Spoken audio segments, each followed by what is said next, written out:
स्वामी विवेकानंद कृत राजयोग। भूमिका। ऐतिहासिक जगत के प्रारंभ से लेकर वर्तमान काल तक मानव समाज में अनेक अलौकिक घटनाओं के वर्णन देखने को मिलते हैं।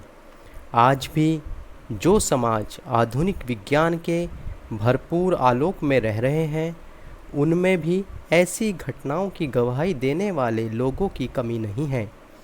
पर हाँ, ऐसे प्रमाणों में अधिकांश विश्वास योग्य नहीं, क्योंकि जिन व्यक्तियों से ऐसे प्रमाण मिलते हैं उनमें से बहुत से अज्ञ हैं, बहुत से अंधविश्वासी हैं अथवा धूर्त हैं। बहुधा यह भी देखा जाता है कि जो लोग जिन घटनाओं को अलौकिक कहते हैं वे वास्तव में नकल हैं। पर प्रश्न उठता है, किसकी नकल? यथार्थ अनुसंधान किए बिना कोई बात बिल्कुल उड़ा देना सत्य प्रिय वैज्ञानिक मन का परिचय नहीं देता। जो वैज्ञानिक सूक्ष्मदर्शी नहीं है, वे मनोराज्य की नाना प्रकार की अलौकिक घटनाओं की व्याख्या करने में असमर्थ हो उन सब का अस्तित्व ही उड़ा देने का प्रयत्न करते हैं। अतएव वे तो उन व्यक्तियों से भी अधिक दोषी हैं जो सोचते हैं कि बादलों के ऊपर अवस्थित कोई पुरुष विशेष या बहुत से पुरुषगण उनकी प्रार्थनाओं को सुनते हैं और उनके उत्तर देते हैं, अथवा उन लोगों से जिनका विश्वास है कि ये पुरुष उनकी प्रार्थनाओं के कारण संसार का नियम ही बदल देंगे।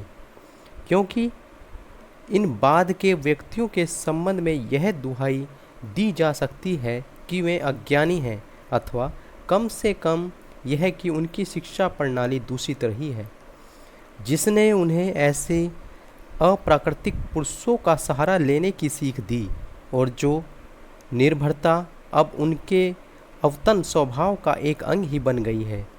पर पूर्वोक्त शिक्षित व्यक्तियों के लिए तो ऐसी किसी दुहाई की गुंजाइश नहीं है।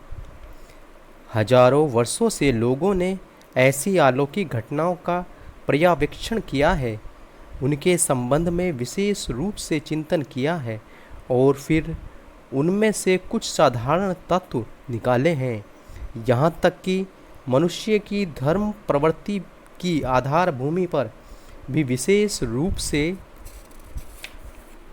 अत्यंत सूक्ष्मता के साथ विचार किया। इन समस्त चिंतन और विचारों का फल यह राजयोग विधा है। यह राजयोग आजकल के अधिकांश वैज्ञानिकों की अक्षम्य धारा का अवलंबन नहीं करता। वह उनकी भांति इन घटनाओं के अस्तित्व को एकदम उड़ा ही नहीं देता, जिनकी व्याख्या दुरूह होती। प्रत्युत वह तो धीर भाव से पर स्पष्ट शब्दों में अंधविश्वास से भरे व्यक्ति को बता देता है कि यद्यपि अलौकिक घटनाएं, प्रार्थनाओं की पूर्ति और विश्वास की शक्ति ये सब सत्य हैं, तथापि उनका स्पष्टीकरण ऐसी अंधविश्वासपूर्ण व्याख्या द्वारा नहीं हो सकता कि ये सब व्यापार बादलों के ऊपर अवस्थित किसी व्यक्ति या कुछ व्यक्तियों द्वारा संपन्न होते हैं।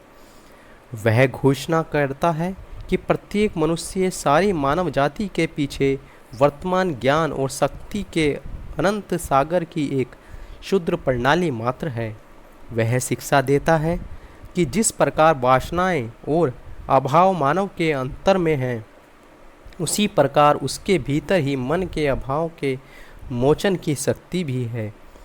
जहाँ कहीं और जब कभी किसी वासना, अभाव या प्रार्थना की पूर्ति होती है, तो समझना होगा कि वह इस अनंत भंडार से ही पूर्ण होती है, किसी अप्राकृतिक पुरुष से नहीं।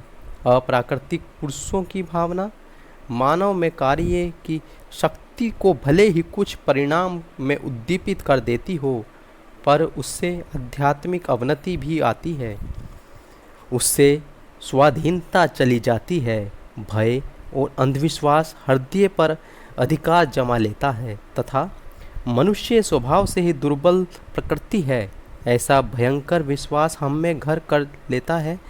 योगी कहते हैं कि अप्राकृतिक नाम की कोई चीज़ नहीं, पर हाँ, प्रकृति में दो प्रकार की अभिव्यक्तियाँ हैं, एक है स्थूल और दूसरी सूक्ष्म।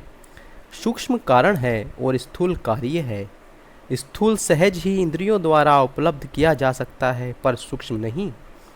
राजयोग के अभ्यास से सूक्ष्मतर अनुभूति अर्जित होती रहती है। भारतवर्ष में जितने वेद मतानुयायी दर्शन शास्त्र हैं, उन सब का एक ही लक्ष्य है, और वह है पूर्णता प्राप्त करके आत्मा को मुक्त कर लेना। इसका उपाय है योग। योग शब्द बहुव्यापी है। सांख्य और वेदांत अभय मत किसी न किसी प्रकार से योग का समर्थन करते हैं। प्रस्तुत पुस्तक का विषय है राजयोग। पतंजलि सूत्र राजयोग का शास्त्र है और राजयोग पर सर्वोच्च प्रमाणिक ग्रंथ है। अन्य दार्शनिकों का किसी दार्शनिक विषय में पतंजलि से मतभेद होने पर भी वे सभी निश्चित रूप से उनकी साधना प्रणाली का अनुमोदन करते हैं।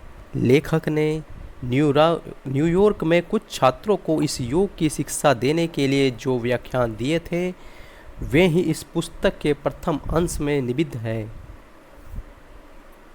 दूसरे अंश में पतंजलि के सूत्र, उन सूत्रों के अर्थ और उन पर संक्षिप्त टीका भी स्वनिष्ठ है। जहाँ तक संभव हो सका, पारिभाषिक शब्दों का प्रयोग न करके और वार्तालाप को सहज और सरल भाषा में लिखने का यत्न किया गया है।